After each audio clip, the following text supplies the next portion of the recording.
going everyone, and welcome back to the Enclave. We are back again today with Module 4, Fundamentals of Shooting for the manually operated rifle carbine. So that is pretty much that. Let's quickly get into it. I feel like it's going to be a long one. So we start off with stance.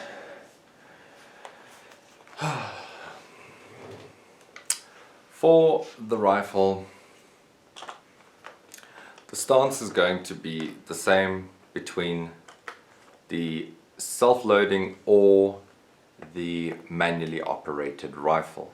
So we are going to stand pretty much in a weaver stance with the gun hand leg about one step to the rear. Now, unlike the shotgun, we do not need to put 70% of our weight on our front leg unless you were someone quite small or a child or something like that. Then potentially, yeah, you would still want to mitigate that recoil somewhat. But it's still, I don't think you would need 70% of your weight on the front leg. So, pretty simple. That is the stance.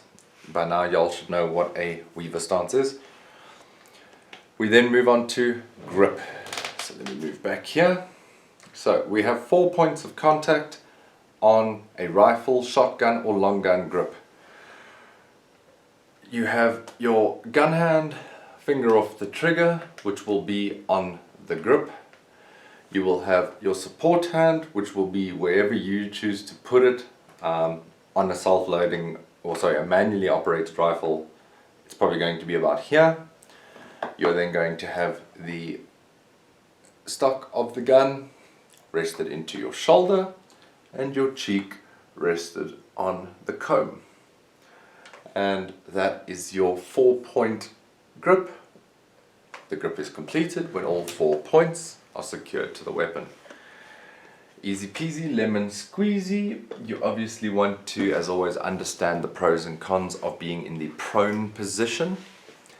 Pros being that you are a smaller target and that you have a much better sense of accuracy at great distances or at greater distances.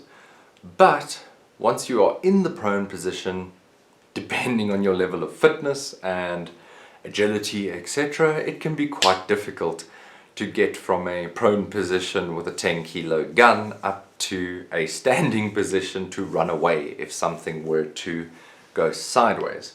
So that we have stance and grip. Trigger squeeze, yet again, same for all firearms. So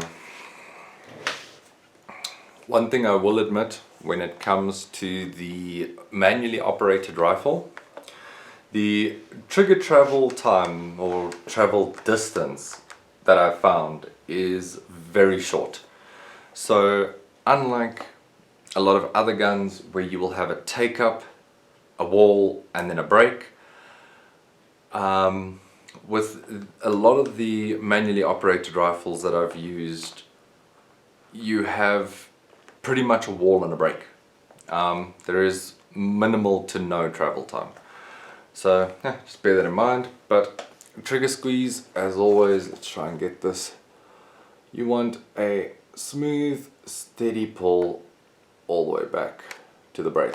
This doesn't actually break. But so yeah, smooth travel all the way back. And that is going to be your trigger squeeze. Obviously, once again, I'll mention it. We want our finger to be about midway on the first pad. So most likely you will have a small amount of fingertip on the other side of the trigger. Not too much, not too little, that there's like your finger's not even covering the trigger, but nice central on the first pad and gentle squeeze to the rear. Like I say, that is pretty much universal, but you will potentially find that your manually operated rifle has a shorter travel or shorter traveling trigger than your other firearms. Breathing. We have actually covered this in some of the other videos, but I suppose it is okay to go over it again. So,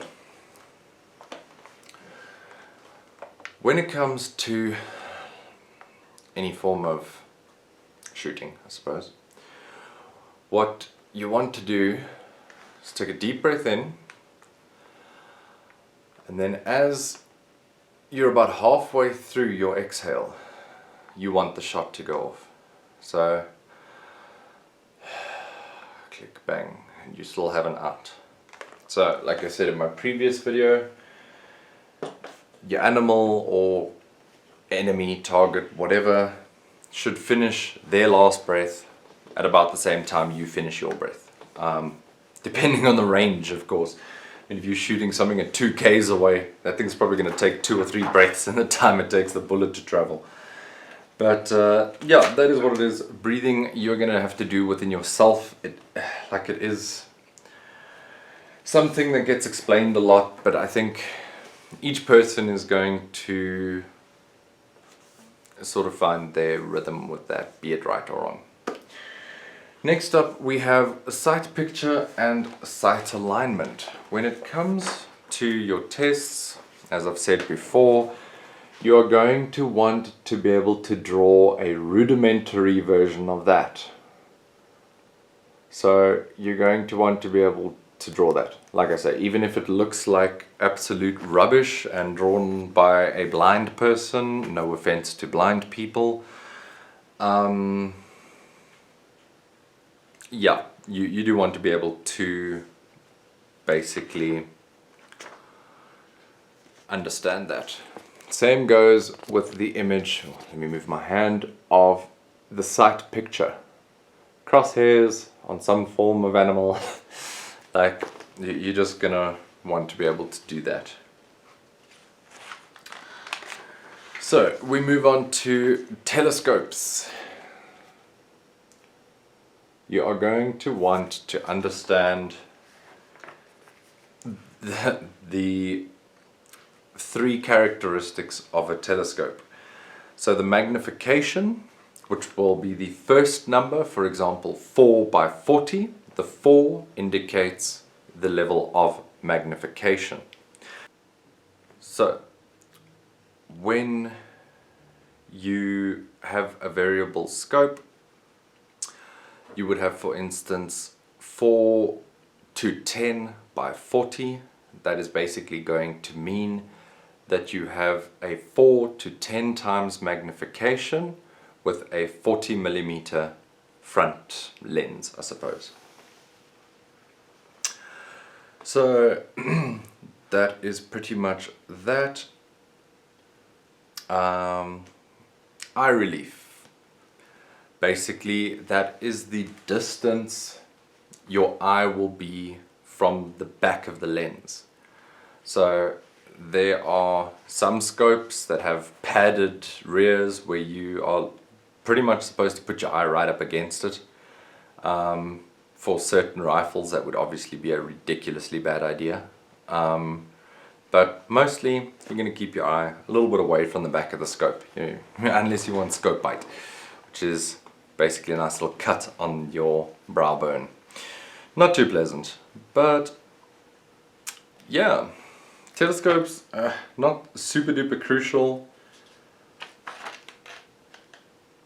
Yeah, and I mean these next 2 pages are not going to be in your test at all. This is just personal information. They even say in the book that it is not going to be in your test whatsoever.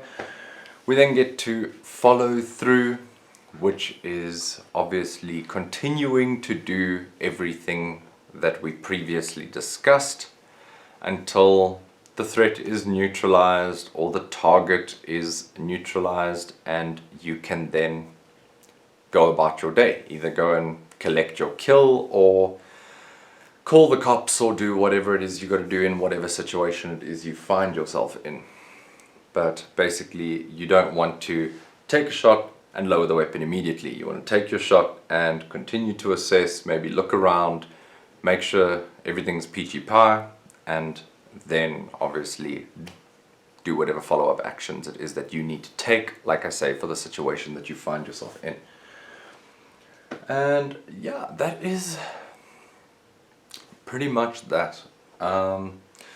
It actually didn't take as long as I thought it would. It's only 10 minutes, but yeah, we did gloss over a couple things, but it's not a big deal. Everything that we skipped was not crucial. As always, I do advocate that you read and understand these books, these videos. You know, they might be enough for you to pass your test if you were to just watch these videos, but I don't know, hey. They're not hard, but they do require an understanding of the source material. So that is pretty much that. As always, if I'm left anything out or if you have any questions, please feel free to add them down in the comments below. If you in any way enjoyed or learned anything during this video, please like, comment, share and subscribe. If you've got more time, please check out another video here at the end. Otherwise, peace out.